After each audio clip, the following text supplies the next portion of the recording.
chapitre 30 au verset 5. On ne va pas rester longtemps. On va juste regarder ça, après nous allons continuer dans la prière. Proverbe chapitre 30 au verset 5. Maman Laure.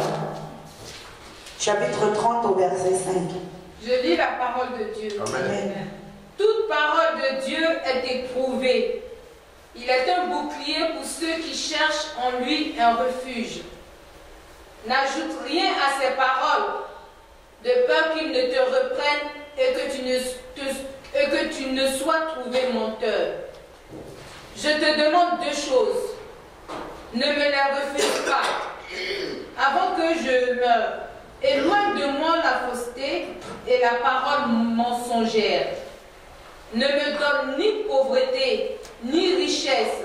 Accorde-moi le pain qui m'est nécessaire, de peur que, dans l'abondance, je ne te réunis. Amen. Amen. Donc nous voyons ici, et la Bible nous dit, toutes les paroles qui viennent de Dieu sont éprouvées. Il est un bouclier pour ceux qui cherchent un refuge. Celui-là qui cherche le refuge auprès de Dieu. Ça veut dire que la parole de Dieu, c'est un bouclier pour ceux-là qui connaissent Dieu, pour ceux-là qui veulent mettre la parole de Dieu en pratique. C'est un bouclier pour celui qui cherche le refuge. N'ajoute pas, n'enlève pas. Donc prends la parole telle qu'elle est. Bien aimé, il y a des situations dans notre vie. Quand tu commences à traverser cela, prends la parole de Dieu. Quand tu passes des moments difficiles, ou même des fois tu passes même des moments dans la joie, tu as tendance à oublier. Souviens-toi de la parole. La Bible dit que c'est comme un bouclier pour ceux qui le recherchent. Si nous sommes là ce soir, nous sommes à la recherche de quoi? De Dieu. Ce n'est pas la recherche des paroles. Parce que nous avons cette parole avec nous. Nous l'avons dans la Bible.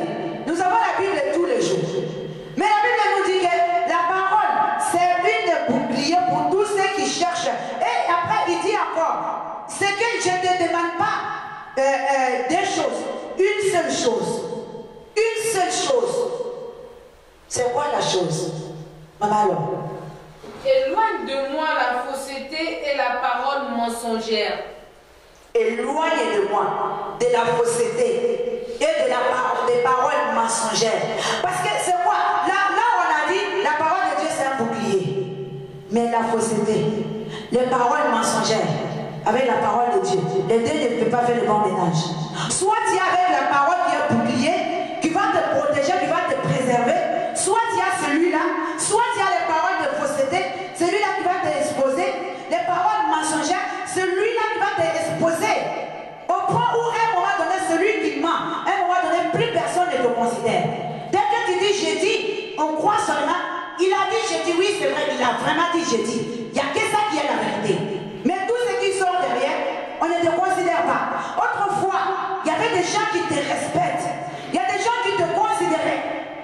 Aujourd'hui, à cause des mensonges, ces personnes-là ne te respectent plus. Donc les paroles mensongères, bien aimé, ça va t'exposer. Ça va t'exposer, tes ennemis auront droit de parler sur toi. Ceux-là même qui t'aimaient autrefois, ils auront le droit même de te détester. Parce qu'ils auront des arguments qu'il leur faut pour te détester. Nous, les enfants de Dieu, on ne peut pas détester. Mais avec ton entourage, toute ta famille, tous ces mondes-là ne sont pas encore peut-être pas convertis. Et ils vont te détester. Donc c'est pour ça qu'il dit, je ne veux pas des choses. Mais je veux seulement que tu me préserves des mensonges. Tu me préserves de la fausseté. Les faux jetons. De fois, on parle de quelqu'un, on dit celui-là c'est un faux jeton. Celui-là c'est un faux billet. On sait que tout ce qui est faux n'a pas de valeur. Nous pouvons voir, il y a même des habits de marque et des chaussures de marque. Moi, je préfère encore acheter quelque chose qui n'est pas de marque plutôt d'aller acheter le contrefaçon. Parce que ça ne vaut rien. Un, la chose n'est pas solide. Et de deux, c'est du vol. Parce que tu encourages les autres à voler. Quand ils sont là, en train d'imiter la marque des autres, et là, ils ont payé pour ça. Ils ont déposé une licence. Ils ont payé, avoir droit à ça. Et vous venez, vous voulez, vous prenez ça. Donc, ça, c'est l'image de la fausseté des gens. Quelque quelque chose qui est fausse, quelque chose qui n'est pas vrai. Donc tu viens te faire passer par quelqu'un que tu n'es pas. Quand il est assis à côté de toi ou tu es assis avec lui, quand il te parle de la parole, tu te dis non, j'ai trouvé vraiment un saint homme ou un sainte femme. Et vraiment celui-là, quand il prie, le feu va descendre. Mais tu vas aller avec lui, il va prier, il ne se passera rien. Il ne peut que te contaminer, bien-aimé. Il a dit, préserve-moi, que je ne devienne pas un faux jeton. Nous savons, tu vas venir t'asseoir à l'église, tu vas faire les bonnes figures. Dès qu'on dit quelque chose, ouh là là, Seigneur, préserve-moi. Non, le Seigneur va te préserver quoi? C'est toi-même. Tu as fait des mensonges. Tu as montré le faux visage.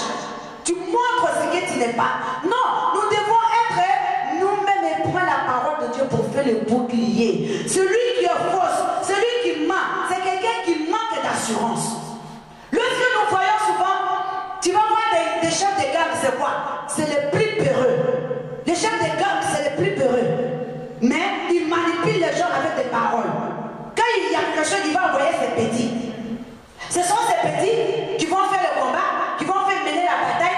À chaque fois on dit on va attraper quelqu'un, vous n'allez pas. Pour trouver les chefs des mafias ou les chefs des gangs là, il faut se lever tôt. Parce qu'il est tellement peureux qu'il a pris toutes ses précautions et pour ne pas qu'on va le trouver. Bien aimé, c'est quelqu'un qui est fausse, c'est quelqu'un qui est peureux, c'est quelqu'un qui est incapable de faire face à des situations. Il va se créer une identité qui est fausse, il va se mettre une carapace sur lui. Vous allez voir des fois, lorsqu'on commence à parler de quelqu'un qui parle beaucoup, derrière il n'y a rien.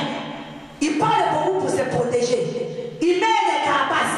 Celui qui a la bouche qui parle, tout le monde a peur de toi. Même à l'église, tout le monde a peur de toi. Ce n'est pas ta vraie identité. Bien aimé, ta vraie identité, c'est avoir le bouclier de Jésus-Christ autour de toi, la parole de Dieu. Quel que soit ce qui se passe, quel que soit ce qu'on va dire de toi, toi tu ne fais que te protéger à travers la parole. Même si quelqu'un vient pour t'injurier, toi tu prends seulement la parole, tu dis mais ce n'est plus moi qui vis, c'est Christ qui vit en moi, alors je ne vais pas répondre. Là tu as ta vraie identité. Mais quand tu prends la fausse identité, moi ne me piétine pas, moi ne me fais pas ça, et puis tu es assis à l'église. Non, ça c'est la fausseté. Ce n'est pas ta vraie identité.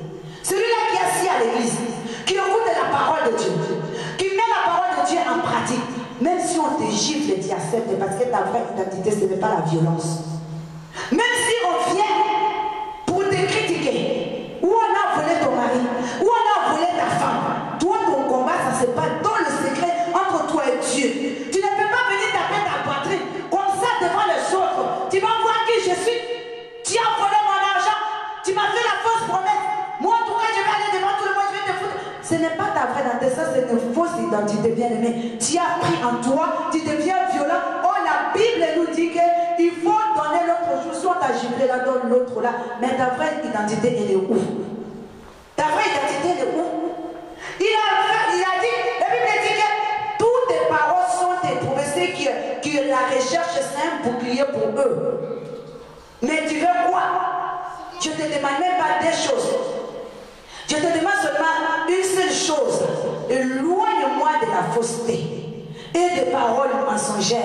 Bien aimé, celui qui ment, celui qui est quelqu'un qui est faux, qui fait semblant d'être t'aimer, qui fait semblant d'être avec toi, cette personne-là n'a pas d'identité. Cette personne-là est comme caméléon. C'est un caméléon qui est là. Est-ce que je suis caméléon ou je suis réellement enfant de Dieu? Je suis un caméléon, je suis réellement enfant de Dieu. Parce qu'un caméléon, s'il arrive là, c'est un petit animal qu'on appelle le caméléon. Quand il arrive là, il va prendre la couleur de ce mur, il va se fondre avec le mur, il va faire comme si on ne le reconnaîtra pas. Donc, est-ce que je suis réellement converti ou je fais semblant pour venir m'asseoir à l'église pour faire les bonnes figures, pour me fondre au milieu des enfants de Dieu? Je me comporte comme un ange, pourtant, en vérité, je suis un loup dans la bergerie. Je suis un loup dans la bergerie. Pourtant, j'arrive à l'église, je me fonds au milieu de je suis enfant de Dieu. Je me comporte tel que, je parle tel que, quand les gens parlent souvent, chez moi, quand on dit bonjour, si tu dis bonjour à quelqu'un qui est plus âgé que toi, tu dois te prosterner un peu. Et tes yeux ne doivent pas croiser même ses yeux parce que c'est le signe de respect. Tu baisses ta tête, tu dis bonjour. Mais on peut aussi faire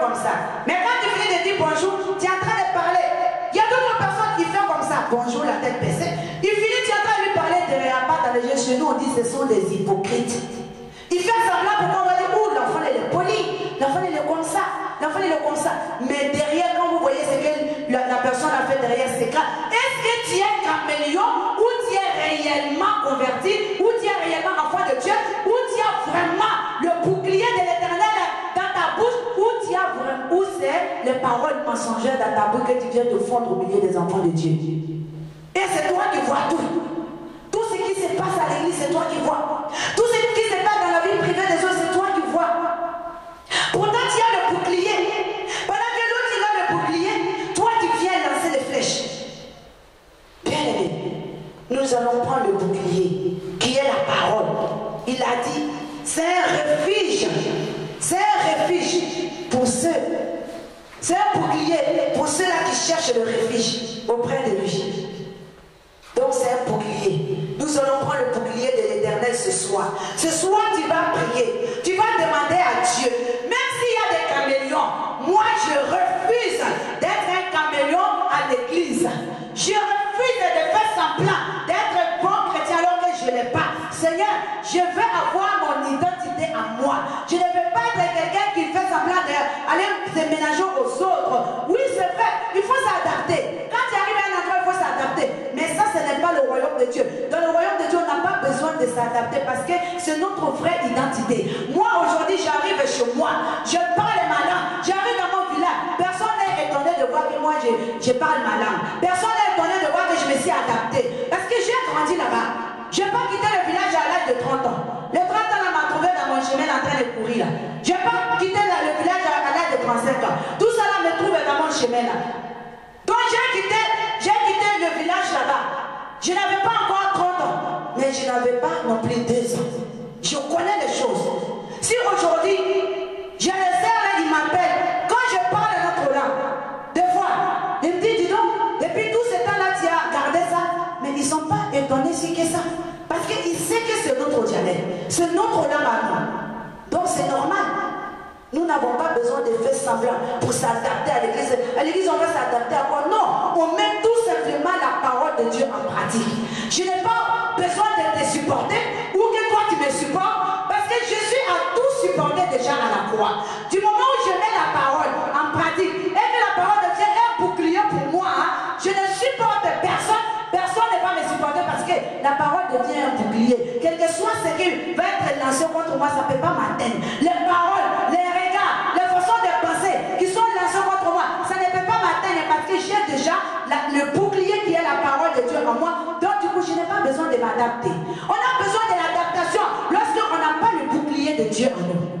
On n'a pas cette parole. Et on vient avec des paroles de mensonges.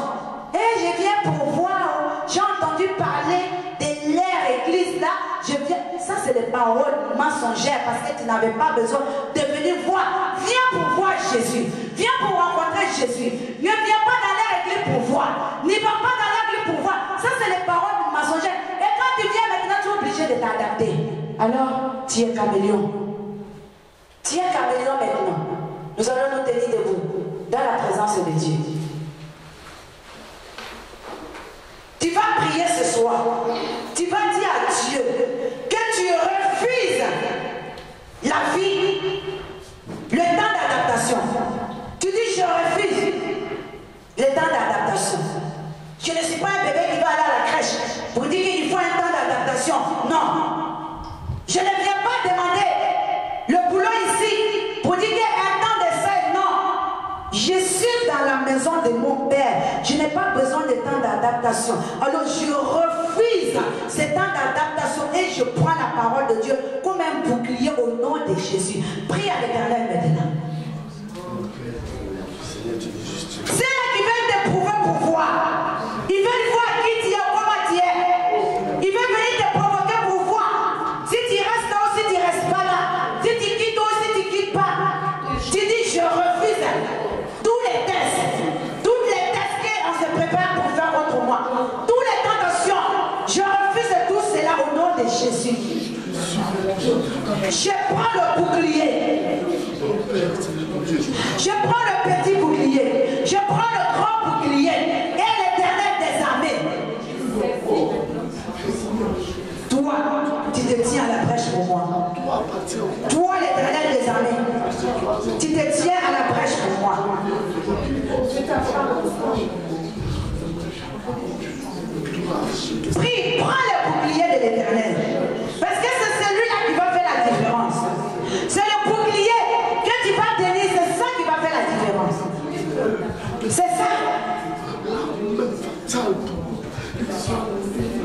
Si tu cherches vraiment le refuge, tu cherches toutes les paroles de Dieu est éprouvé. Il est un bouclier pour ceux qui cherchent. Pour ceux qui cherchent en lui refuge. Un refuge. N'ajoutez rien, n'enlevez rien. Tu n'ajoutes pas. N'ajoute pas.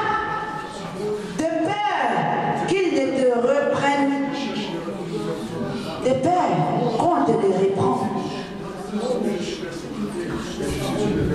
Ça veut dire qu'on peut reprendre la parole. Reprendre la parole, ça veut dire quoi?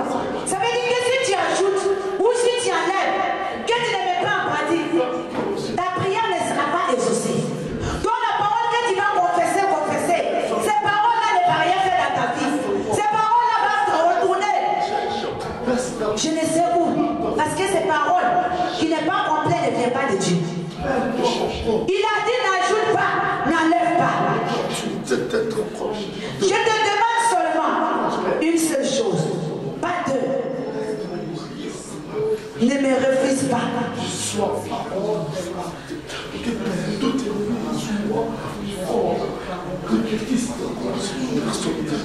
Maintenant tu vas encore prier. Tu vas dire à Dieu. Qu'est-ce que tu demandes à Dieu ce soir? Tu as besoin de quoi dans ta vie chrétienne, dans ta vie spirituelle? Fais le bilan, regarde dans ta vie, dans ta maison, dans ton comportement. Si Jésus descend vraiment aujourd'hui, est-ce qu'il va te prendre ou pas? S'il y a des choses que tu vois que vraiment, à cause de cela, moi je pense qu'à cause de ça, je peux rater le ciel. Dis à Dieu, je te demande, ne me refuse pas. Dis-lui, je te demande, ne me refuse pas. Ce n'est pas pour te juger toi-même, mais toi-même tu connais ta vie. Tu n'es pas en train de te condamner. Toi-même tu sais comment tu marches. Regarde bien dans ta vie et demande à Dieu. Tu dis, Seigneur, ne me refuse pas. Ne me refuse pas. Si c'est à cause de ça, tu ne vas pas me prendre, ne me refuse pas. Si c'est à cause de ça, je vais rater le royaume. Accorde-moi cela, ne me refuse pas. Bien, me regarde à ta vie et crie à Jésus encore ce soir. Prie à l'Éternel. Oh Dieu d'amour, Seigneur. Éternel des armées. Mais